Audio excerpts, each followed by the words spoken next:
قال اللہ تبارک و تعالی فی کلام المجید والفرقان الحمید اہدنا الصراط المستقیم صراط الذین انعمت علیہم غیر المغضوب علیہم ولا الضالین صدق اللہ العظیم وبلغنا رسولہ النبی الکریم الامین بلغ العلا بکمالہ کشف الدجا بجمالہ حسنت جمیع خصالہ صلوا علیہ وآلہ یا صاحب الجمال و یا سید البشر من وجهک المنیر لقد نور القمر لا يمکن الثناء کما کان حقہ بعد از خدا بزرگ توئی قصہ مختصر۔ خلاق کائنات نے سورہ فاتحہ شریف میں تمام لوگوں کو اپنی بارگاہ سے ہدایت طلب کرنے کا حکم دیا، اور یہ ذہن میں رہے ہدایت مانگنے والی دعا یہ وہ واحد دعا ہے کہ بندہ دعا کے آداب کو پیش نظر رکھ کر یہ دعا مانگے نا تو اس کی دعا یہ مردود نہیں ہوتی۔ یہ واحد دعا ہے ہدایت مانگنے والی۔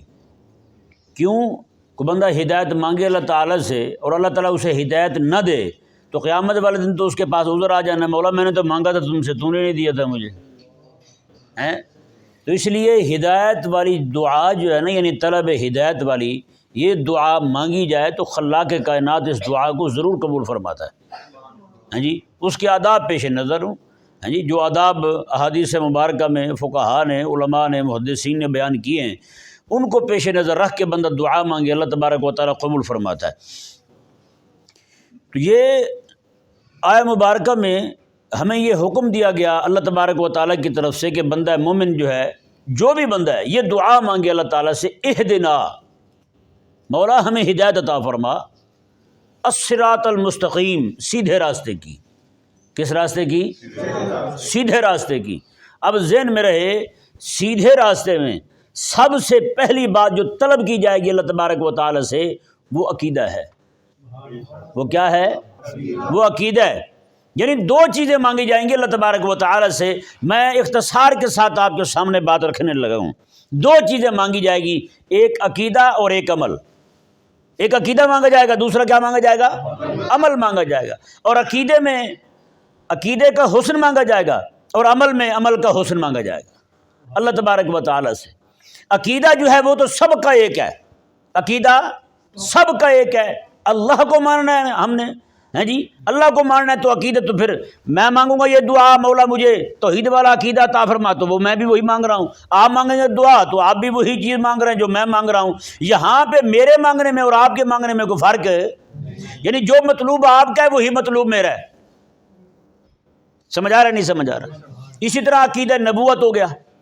میں مانگ رہا ہوں اللہ تبارک و تعالیٰ سے کہ مولا تیرے حبیب کا غلام ہی رہوں، آپ بھی وہی مانگ رہے ہیں، میں بھی وہی مانگ رہا ہوں۔ میں بھی ختم نبوت کے عقیدے پر استقامت مانگ رہا ہوں، آپ بھی ختم نبوت کے عقیدے پر استقامت مانگ رہے ہیں۔ میں بھی ختم نبوت کے عقیدے پر موت مانگ رہا ہوں، آپ بھی ختم نبوت کے عقیدے پر موت مانگ رہے ہیں۔ یہ اہدنا الصراط المستقیم کے تحت سارا کچھ ہم اللہ تعالیٰ سے مانگ رہے ہیں، اللہ تعالیٰ سے مانگ رہے ہیں۔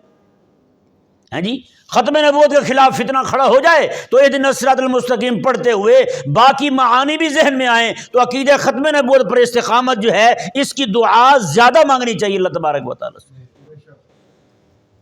اور اسی طرح کر کے عقیدے سارے کے سارے جتنے بھی ہوں گے اہدنا الصراط المستقیم چاہتا ہم مانگیں گے اللہ تبارک و تعالیٰ سے۔ مولا، اب بندہ مومن دیکھیں، ایک یہ ہے کہ مولا سیدھا راستہ دکھا دے ہمیں، جسے پتہ نہیں ہے وہ یہ دعا مانگے گا سیدھا راستہ دکھا دے، اور جسے پتہ ہے سیدھے راستے پر آ گیا ہے وہ یہ دعا مانگے گا مولا سیدھا راستہ تو نے دکھا دیا، اب اس پہ چلتا رہنے کی توفیق عطا فرما دے۔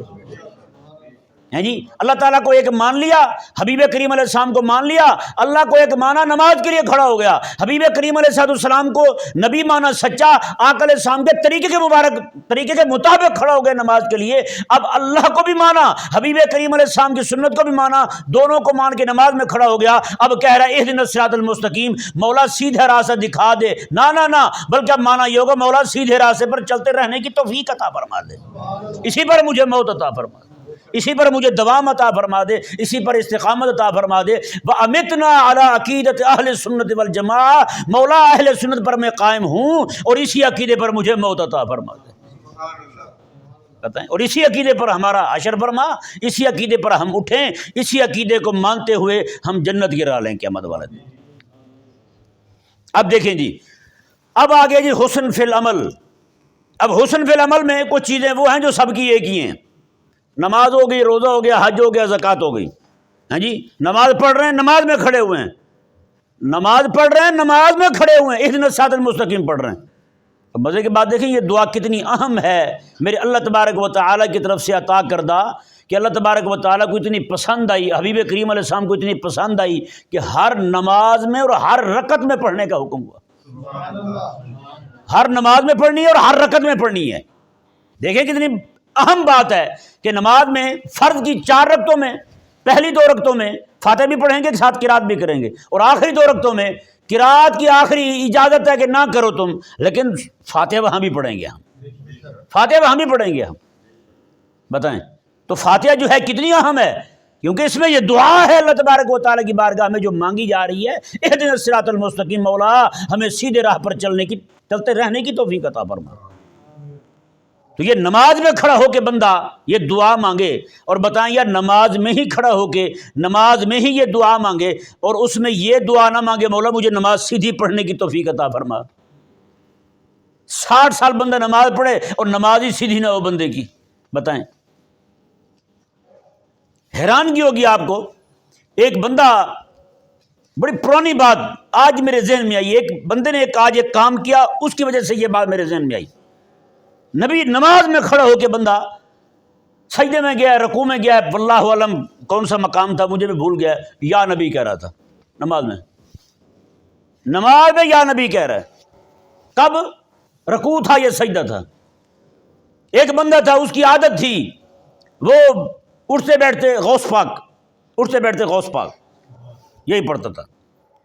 نماز میں کھڑا ہونے لگا تو اس کی قمیض جو ہے وہ پاؤں کے نیچے آ گئی۔ آپ کو پتہ نا کئی بار اٹھنے لگتا ہے بندہ قمیض نیچے آ جائے تو بندہ دھڑام سے نیچے گرتا ہے، وہ نماز میں ایسا ہوا تو کہنے لگا، نماز میں کہنے لگا غوث پاک یا غوث پاک۔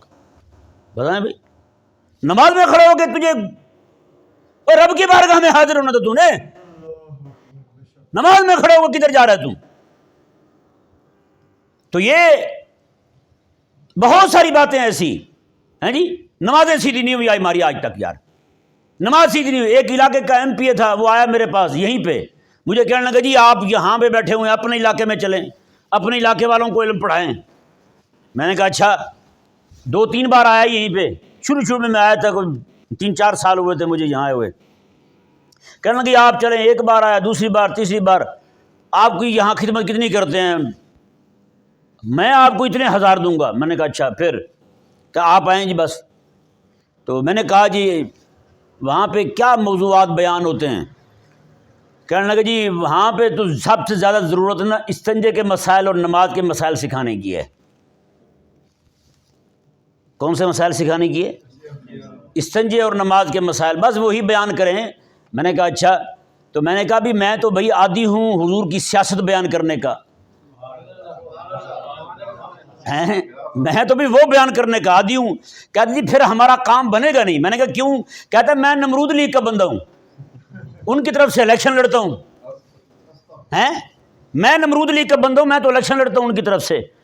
میں نے کہا پھر میں تو بھی رسول اللہ علیہ السلام کا بندہ ہوں، انہی کی جماعت کی بات کرتا ہوں، پھر میں وارہ کھائے تو لے چلو مجھے بھائی۔ کہنے لگا نہیں بڑھنا کام اپنا، پھر پہلے مجھے کہے آپ بھی ارائیں میں بھی ارائیں، آپ بھی وہاڑی کے میں بھی وہاڑی کا۔ میں نے کہا یار جب یہ بات آئی نا، میں نے کہا آپ ہیں رائے بنڈ کے، میں ہوں مدینے کا،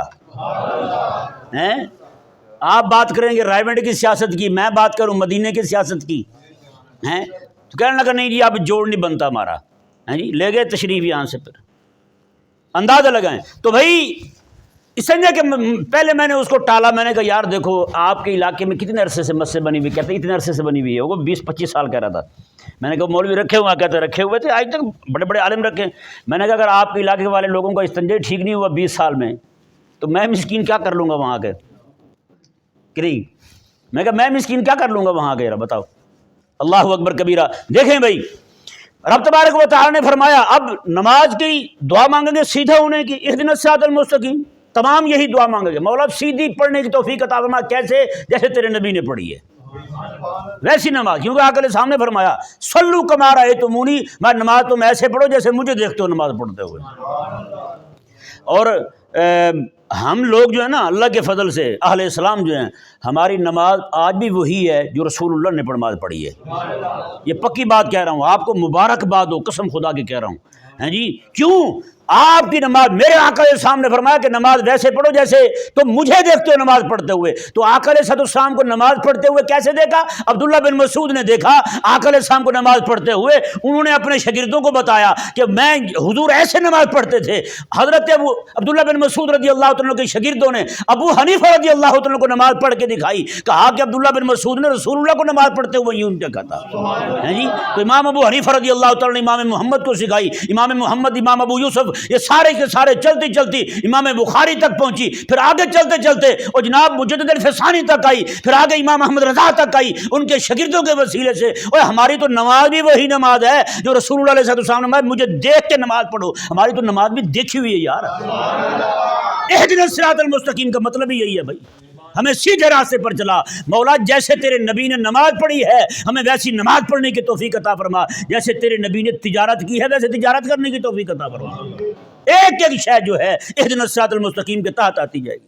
اب کو بندہ مثال کے طور پر کو بندہ تاجر ہے، وہ یہاں نماز پڑھتے ہوئے یہ دعا مانگے گا، مولا میں تاجر ہوں اور مجھے ایسا تاجر بنا جیسے تیرے نبی شام کی طرف تجارت کرنے کے لیے گئے تھے، ہیں جن کا مال لے کے گئے ہیں ایمانداری سے۔ حضرت ام المومنین خدیجہ رضی اللہ تعالیٰ عنہ ایسی متاثر ہوئی ہیں جی کہ آقا علیہ السلام سے نکاح ہی کر لیا، ہیں اندازہ لگائیں یار کیا تجارت تھی میرے آقا علیہ السلام کی یار۔ میرے آقا علیہ السلام تاجر بن کے جا رہے ہیں تو یوں بن کے جا رہے ہیں۔ اہدنا الصراط المستقیم بندہ مومن کے لیے ہے، مولا مجھے تاجر بھی بنا، ایسا تاجر بنا کہ میرے آقا علیہ السلام نے میں قیامت والے دن 7 بندے جو ہیں جن کو اللہ کے عرش کے سائے کے نیچے جگہ ملے گی، ان میں آقا علیہ السلام نے ایک روایت کے مطابق حضور نے تاجر کا بھی ذکر کیا ہے۔ اور آج ہمارے تاجر آپ جا کے دیکھیں پوری مارکیٹ میں، ہیں کل تک جو ریٹ تھے کل اور تھے، آج ریٹ اور ہو گئے۔ بتائیں، بندہ پوچھے ابو جہل کے بچے ہیں سارے، یہ کون ہے؟ یہ مسلمان بیچارہ روزہ رکھے غریب کی پہنچ سے پھل دور ہو جائے، بتائیں یار کون سا مسلمان ہے یار تم؟ یہاں پہ 2 غلط فہمیاں میں دور کر دوں۔ ایک تو ان کی خباثت ہے، یہ جو بدماشی کرتے ہیں، میں صحیح کہہ رہا ہوں قیامت والے دن پکڑے جائیں گے یہ سارے۔ اور دوسری لبرل سیکولر بے دین لوگوں کی ہے، کہتے ہیں کہ جی حاجی صاحب جو ہیں لوگوں سے پیسے اینٹ کے سیدھے عمرے پہ چلے جائیں گے، یعنی طنز بھی کیا تو عمرے پہ، طنز بھی کیا تو حج پہ کیا۔ اب ذرا میں تھوڑا سا پوچھتا ہوں آپ سے یار، بتائیں یہاں مسجد میں جتنے لوگ بیٹھے ہوئے ہیں، جن جن لوگوں نے عمرہ کیے وہ ذرا ہاتھ کھڑا کریں نا اوپر۔ 6 بندے ہیں ٹوٹل، 6 بندے ہیں ٹوٹل، باقی سارے کوئی بھی نہیں گیا وہاں، ہے ایسا؟ کوئی بھی نہیں گیا۔ باہر بھی آپ دیکھ لیں، پاکستان کی وہ کوئی 25-26 کروڑ آبادی ہے، اس میں سے کتنے لوگ جاتے ہیں بتائیں عمرے کے لیے اور حج کے لیے؟ 1 لاکھ کچھ لوگ تو جاتے ہیں یہاں حج کے لیے، اور نماز کے لیے کتنے لوگ آتے ہیں بتائیں؟ ہزاروں کی آبادی، یہاں پہ ہزاروں مرد رہتے ہوں گے، یہاں پہ مسجد میں کتنے بیٹھے ہوئے ہیں وہ سب کے سامنے۔ تو سکول میں کتنے جاتے ہیں؟ سارے ہی ہیں۔ تو مدرسے میں کتنے جاتے ہیں؟ تھوڑے سے۔ سکول میں کتنے جاتے ہیں؟ سارے ہی۔ تو بے ایمانی کہاں سے سیکھی جا رہی بھائی؟ سکول سے۔ بے ایمانی سیکھی کہاں سے جا رہی ہے؟ سکھائی کہاں سے جا رہی ہے؟ اس کو پکڑو۔ اور بدتمیز ہو، الزام لگاتے ہو اسلام پر، الزام لگاتے ہو مدرسے پر، الزام لگاتے ہو تم حج پر، الزام لگاتے ہو تم عمرے پر۔ عجیب دماغ خراب ہے تمہارا بھائی، یہ بدماشی نہیں چلے گی۔ اچھا، اور افسوس کی بات یہ کئی مولوی بھی ایسے ذلیل ہیں، وہ بھی یہ بات کرنا شروع کر دیتے ہیں، دیکھیں جی حاجی جو ہے پیسے اینٹ کے لوگوں سے عمرے پہ چلا جائے گا اور حج پہ چلا جائے گا۔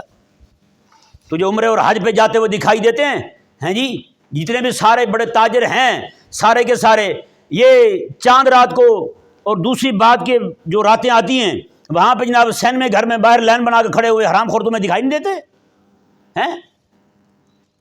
اور گندے مقامات پہ جاتے ہیں وہاں تجھے دکھائی نہیں دیتے، رب تعالیٰ کے گھر کی طرف جاتے ہو تمہیں دکھائی دیتے ہیں، نعوذ باللہ من ذالک۔ تو بھائی چوری جہاں سے ہو رہی نا اسی جگہ کو پکڑو، جہاں سے بدماشی سکھائی جا رہی ہے اسلام آج بھی سکھاتا ہے بھائی جی تھوڑا کھا لو حلال کھا لو، اسلام آج بھی سکھاتا ہے، منبر آج بھی بولتا ہے، قرآن آج بھی کہہ رہا ہے، ہیں جی جہاں پہ یہ تعلیم دی جا رہی ہے بیٹا پیسہ پیسہ پیسہ پیسہ پیسہ، وہ کون سا مقام ہے؟ وہ سکول ہے، مدرسہ نہیں ہے۔ تو پھر الزام مدرسے پہ کیوں؟ الزام حج پہ کیوں؟ کیا کبھی گئے ہیں حج پہ تو خطیب حج نے خطبہ دیا ہو وہ حاجیہ ٹھوک کے رکھی؟ کبھی کہا ہے حاجی نے؟ کبھی کہا ہے خطیب حج نے؟ بتائیں۔ تو پھر الزام حج پہ کیوں؟ الزام عمرے پہ کیوں؟ اتنی بڑی سونے زوری یار، اتنی بڑی بدماشی۔ تو جو جہاں پہ تکلیف ہو نا بندہ مرض وہی بتائے، جو مرض ہو نا بندہ وہی بتائے تاکہ اس کا علاج صحیح ہو سکے، ہیں جی تکلیفیں کہیں اور سے ہیں ان کو، ہیں جی اور زور سارا دے رہے ہیں جناب اسلام پر، نعوذ باللہ من ذالک۔ تو دیکھیں بھائی اہدنا الصراط المستقیم، دعا کیا مانگنی ہے؟ تاجر یہ دعا مانگے گا مولا مجھے ایسا تاجر بنا جیسے تیرے نبی کی اطاعت کر کے ابو بکر صدیق تاجر بنا ہے، ہاں جی ابو بکر ایسے تاجر ہیں اللہ اکبر کبیرہ کہ اپنا مال سارا اٹھا کر کے رب تبارک و تعالیٰ کے دین کے غلبے کے لیے دے دیا یار، حضرت ابو بکر صدیق رضی اللہ تعالیٰ عنہ۔ بتائیں یہ تاجر ہیں حضرت ابو بکر صدیق رضی اللہ تعالیٰ عنہ۔ اچھا کوئی عالم ہے تو پھر یہ کیا دعا مانگے گا؟ اہدنا الصراط المستقیم، مولا مجھے سیدھے راہ پر چلا، ہیں جی اگر ہو عالم اہدنا الصراط المستقیم ہر نماز میں پڑھے غلبہ دین کی فکر ہی نہ آئے اسے، میں کہتا ہوں قسم خدا کی یا تو پھر اس کی فاتحہ کی دعا قبول نہیں ہوئی رب تبارک و تعالیٰ کے ہاں، ہیں جی یا پھر وہ عالم ہی کوئی نہیں۔ اہدنا الصراط المستقیم کا مطلب یہ تھا اس عالم کے فکر جو ہے وہ غلبہ دین والی بن جاتی، غلبہ دین کے لیے وہ کام کرتا، غلبہ دین کے لیے وہ کھڑا ہو جاتا، رات دن نعرے لگاتا آقا علیہ السلام کے دین کے غلبے کے، وہ ٹونوں کے پڑا ہوا ہے، اسے اپنے پیسے کی فکر ہے، اسے اپنی روٹی کی فکر ہے، اسے آقا علیہ السلام کے دین کی فکر ہی کوئی نہیں۔ تو میں سچی کہتا ہوں اہدنا الصراط المستقیم والی اس نے یہ دعا پڑھی کوئی نہیں ہے، یا پھر اس نے معنی ہی نہیں سمجھا اس کا۔ سمجھ آ رہا ہے نہیں سمجھ آ رہا؟ ہیں جی اللہ اکبر کبیرہ۔ میرے آقا صلی اللہ علیہ وسلم کے صحابہ کرام علیہ رضوان کو دیکھیں، اہدنا الصراط المستقیم پڑھا نا انہوں نے، مدینے سے حضرت ابو ایوب انصاری نکلے ہیں، اپنا گھر آقا علیہ السلام کو دیا، اپنا گھر آقا علیہ السلام کو دیا، اور خود کہاں پہ جا کے وفات پا رہے ہیں، شہید ہو رہے ہیں استنبول کے اندر، استنبول کے اندر شہید ہو رہا ہے۔ کون؟ حضرت سیدنا ابو ایوب انصاری رضی اللہ تعالیٰ عنہ۔ سعد بن ابی وقاص رضی اللہ تعالیٰ عنہ کہاں پہ، ان کا مزار کہاں پہ؟ ذرا پوچھے کسی عالم سے جا کر کے آپ۔ حضرت امیر معاویہ رضی اللہ تعالیٰ عنہ کہاں کے رہنے والے تھے؟ مکہ کے رہنے والے تھے، مکہ سے مدینہ آئے، مدینہ وہ آقا علیہ السلام کی وحی لکھتے رہے، جب وحی پر عمل کرنے کا وقت ہے تو ساری زندگی کے لیے اللہ تعالیٰ کے دین کے غلبے کے لیے پوری زندگی آپ نے شام کے اندر بتا دی، آج بھی مزار ان کا وہیں پڑا۔ حضرت خالد بن ولید رضی اللہ عنہ کا مزار دیکھیں کہاں پہ ہے، حضرت بلال حبشی رضی اللہ عنہ کا مزار دیکھیں کہاں پہ ہے۔ اور اہدنا الصراط المستقیم پڑھ کر کے حقیقی معنوں میں عمل ہی انہی لوگوں نے کیا یار۔ تو بتائیں 1,24,000 کے لگ بھگ صحابہ کرام علیہ رضوان نے آقا علیہ السلام کو آخری خطبہ سنا تھا، آخری خطبہ سنا 1,24,000 کے لگ بھگ صحابہ کرام علیہ رضوان تھے۔ بتائیں آج مدینے میں مزار کتنے ہیں صحابہ کرام علیہ رضوان کے؟ 10,000 صحابہ نہیں ہیں مدینے میں آج بھی، 10,000 صحابہ نہیں ہیں، باقی سارے کہاں گئے؟ سارے کے سارے اہدنا الصراط المستقیم پڑھنے والے تھے۔ رب تبارک و تعالیٰ نے فرمایا پھر سیدھا راستہ تو میرے دین کے غلبے والا ہے، سیدھا راستہ تو میرے دین کے غلبے والا ہے۔ آج بھی آپ دیکھ لیں کہاں پہ مزار آتے ہیں، پاک پتن شریف میں مزار ہے یار، پاک پتن شریف میں مزار ہے۔ ہمارے علاقے وہاڑی کی تحصیل ہے میلسی کے ساتھ فتح پور علاقہ ہے، وہاں پہ آقا علیہ السلام کے 4 صحابہ کرام کے مزارات بتائیں۔ بلوچستان میں آقا علیہ السلام کے صحابہ کرام علیہ رضوان کے مزارات ہیں بلوچستان کے اندر۔ تو ذرا اندازہ لگائے نا ذرا، اہدنا الصراط المستقیم تو پھر انہوں نے پڑھا ہے، ہاں جی کوئی خاتون ہو اہدنا الصراط المستقیم پڑھے تو پتہ ہے معنی کیا ذہن میں لائے گی؟ مولا اہدنا الصراط المستقیم مجھے وہ اس راستے پہ چلا جس راستے پہ سیدہ کائنات چلی ہیں، جس راستے پہ فاطمہ الزہرا رضی اللہ تعالیٰ عنہ چلی ہیں، جس راستے پہ حضرت عائشہ صدیقہ رضی اللہ تعالیٰ عنہ چلی ہیں، جس راستے پہ جناب حضرت ام المومنین ام سلمہ رضی اللہ تعالیٰ عنہ چلی ہیں، جس راستے پہ حضرت میمونہ رضی اللہ تعالیٰ عنہ چلی ہیں، مولا مجھے اس راستے پر چلنے کی توفیق عطا فرما۔ اندازہ لگائیں یار، اگر آج ہم اہدنا الصراط المستقیم پڑھیں ہیں جی اور اپنائیں جناب کافر کا نظام، تو سچی بات ہے اہدنا الصراط المستقیم ہم نے نہیں پڑھا۔ اہدنا الصراط المستقیم پڑھیں اور نظام حکومت تجھے آقا علیہ السلام کا پسند نہ ہو تو ثابت ہوا کہ اہدنا الصراط المستقیم پڑھتے ہوئے تجھ سے تجھے ٹھوکر لگی ہے، تو معنی سمجھے ہی نہیں اہدنا الصراط المستقیم کا۔ بتائیں ذرا اللہ اکبر کبیرہ. یہ باتیں بھائی، یہ میں حقیقت کہہ رہا ہوں، یہ رونے والی باتیں. ایک ایک بندہ جو ہے نا جھنجھوڑے اپنے ضمیر کو اور غور کرے، یار میں کہاں کھڑا ہوں. اہدنا الصراط المستقیم میں تو آج تک پڑھتا رہا ہوں، کبھی اہدنا الصراط المستقیم بھی میں نے غور ہی نہیں کیا. یار اہدنا الصراط المستقیم، مولا میں نماز پڑھ رہا ہوں، میری نماز ٹھیک ہو جائے. حج پہ جا رہا ہے، حج کے مسائل نہیں سیکھے، پڑھ رہا ہے اہدنا الصراط المستقیم. بتائیں، تاجر بن گیا ہے، سارے سودے جھوٹ بول کے بیچے گا. صبح سے لے کر شام تک کوئی بندہ کھڑا ہو اور اس کے پاس کوئی سودا لینے آیا اور کہے اللہ کی قسم یہ امرود 300 روپے کلو مجھے ملے ہیں، 300 کلو آپ کو دے رہا ہوں. بتائیں برکت رہے گی؟ جھوٹ بھی اور قسم بھی. بتائیں یار، جھوٹ بھی بول دیا اور قسم بھی اٹھا لی جھوٹ پہ. ہاں، نیکی بھی اگلے پہ کر دی. اللہ اکبر کبیرہ. تو آج کے بعد جو ہے نا اہدنا الصراط المستقیم پڑھتے ہوئے سچی میں کہوں، یہ پڑھتے ہوئے ڈر لگتا ہے. جو بندہ جو ہے اس کا عمل اللہ تبارک و تعالیٰ کی طرف سے آئی ہوئی ہدایت کے خلاف ہو اور وہ بار بار پھر کہے یا اللہ میں تجھ سے ہدایت مانگتا ہوں، اور عمل بے ہدایتوں والے کر رہا ہے، تو یہ رب تعالیٰ کی بارگاہ کے ساتھ مذاق نہیں. دور کیا ہے؟ بولو نا یار ذرا، مذاق نہیں اللہ تعالیٰ کی بارگاہ کے ساتھ. اس لیے جو ہے ہمیں چاہیے آج کے بعد جو ہم کوشش کریں کہ ہم اللہ تعالیٰ کی بارگاہ میں کھڑے ہو رہے ہیں اور اہدنا الصراط المستقیم ہم نے پڑھنا ہے، رب تبارک و تعالیٰ سے ہدایت مانگنی ہے. اگر عمل ہمارے پہلے بے ہدایتوں والے ہیں تو بندہ جو ہے نا وہاں کھڑا ہو کے اللہ تعالیٰ کی بارگاہ میں عرض کرے. میں کئی بار ایسے کسی بندے کو مذاق میں بے ہدایتہ کہہ دیا کسی کو، تو آگے سے کئی جو ہے نا وہ بگڑ جاتے ہیں، کہتے ہیں جی آپ نے بے ہدایتہ کہہ دیا مجھے، میں تو ہدایت والا ہوں. میں نے کہا اچھا نمازیں کتنی پڑھتے ہیں؟ کہتے ہیں وہ تو نہیں پڑھتا. ایک بندے کو یہ حاجی صاحب جانتے ہیں، وہ بندہ تپ نہیں گیا جی، اس نے تو پورے محلے میں مشہور کر دیا مجھے تو انہوں نے بے ہدایتہ کہہ دیا ہے، تو میں بے ہدایتہ ہوں. بولا بتائیں جی. اور میں نے ایک دن پکڑ لیا اس کو، میں نے کہا نمازیں پڑھتے ہو؟ کہتا نہیں. میں نے کہا اور بے ہدایتہ کون سے ہوتے ہیں؟ پھکے پھکے ہنسے. پھر میں نے کہا یار خدا کا نام لو یار. میں نے کہا ویسے میں نے تمہیں کہہ دیا تھا وہ بے ہدایتہ کا مطلب تجھے کافر تھوڑی کہا تھا، تجھے کو میں نے بے ایمان تھوڑا کہہ دیا تھا. تو اس لیے بندہ مومن کو چاہیے کہ وہ اپنے آپ کو اللہ تبارک و تعالیٰ کی بارگاہ میں اس طرح پیش کرے کہ واقعی حقیقتاً وہ ہدایت مانگ رہا ہے رب تبارک و تعالیٰ سے. سمجھایا نا؟ اللہ تبارک و تعالیٰ سمجھنے کی توفیق عطا فرمائے.